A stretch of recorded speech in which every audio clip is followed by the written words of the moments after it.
here. I don't know that I've been back in this room since first one. And we have, I blocked out my memory. I only remember the winning press conference here. The watermelon was sitting up on the glass and they asked me to put it down because the glass was bending, and that's when we decided to bust it.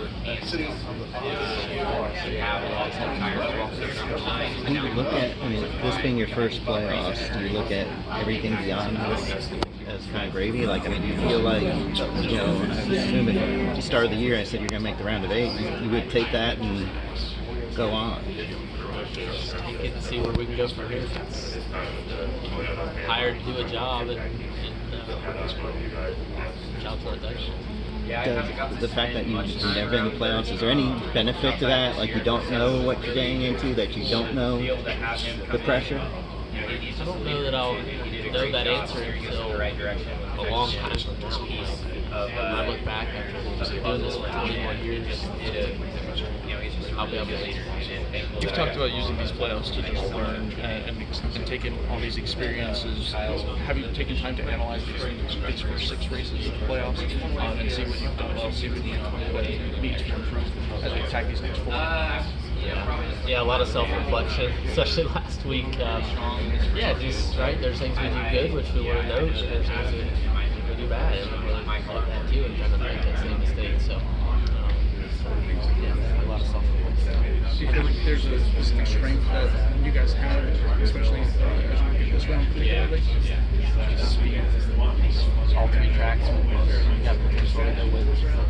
Say that in the Cup Series, in the playoffs, is absolutely. Kurt Busch still obviously speaks highly of you, and is very confident in what you can do with your career.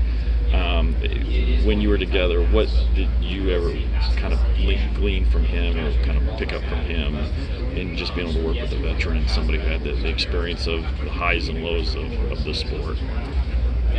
Yeah, so I mean, on track, I'd say my biggest takeaway was just how he could take a mediocre day and be a little bit better than mediocre, and just get what he needed to out of it, but not try to go win. Not that he wasn't trying to win, but I saw a lot of days last year where he did exactly what he needed to do, where I would try to get a few more spots and crash and be in 30th. So on track that, and then off track just the way he carries himself and the way he works with partners and the way he takes care of people.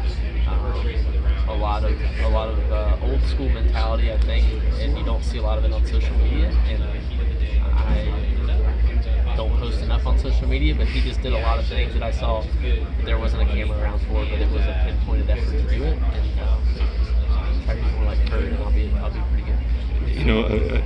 15 years ago, if somebody said try to be more like Kurt, that would have a very different connotation, because obviously very successful, but certainly some of the other issues.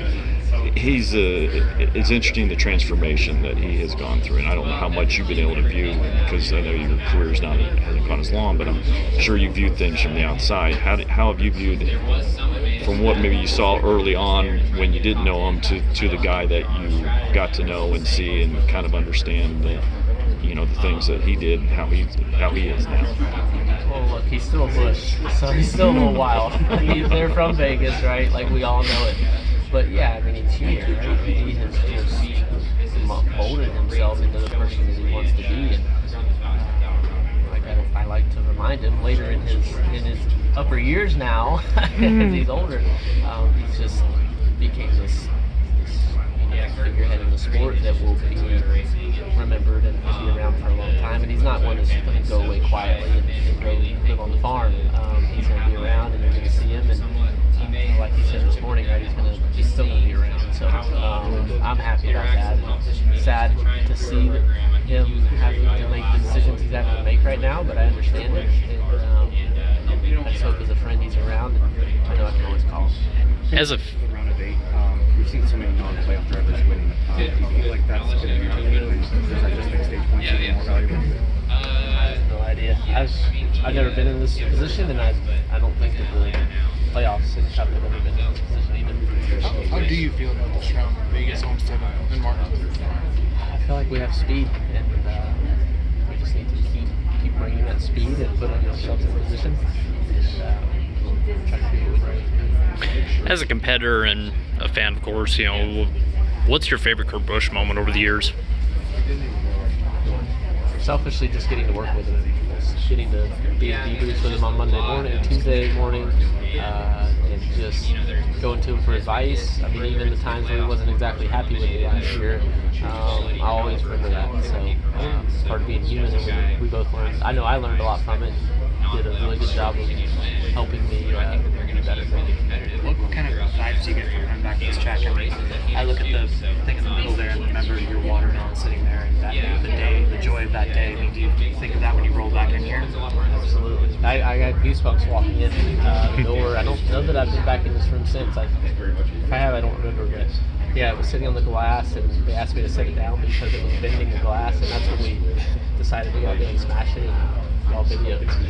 So yeah, I get goosebumps. The glass is still bent. I don't know if it's No, stop. It is, I swear. No way. Yeah, go look at it. Come for a on, week. Vegas. They gotta get some. Yeah, get some stuff The here. middle one's bent. Yeah. I left my mark. Yeah, exactly. That's good.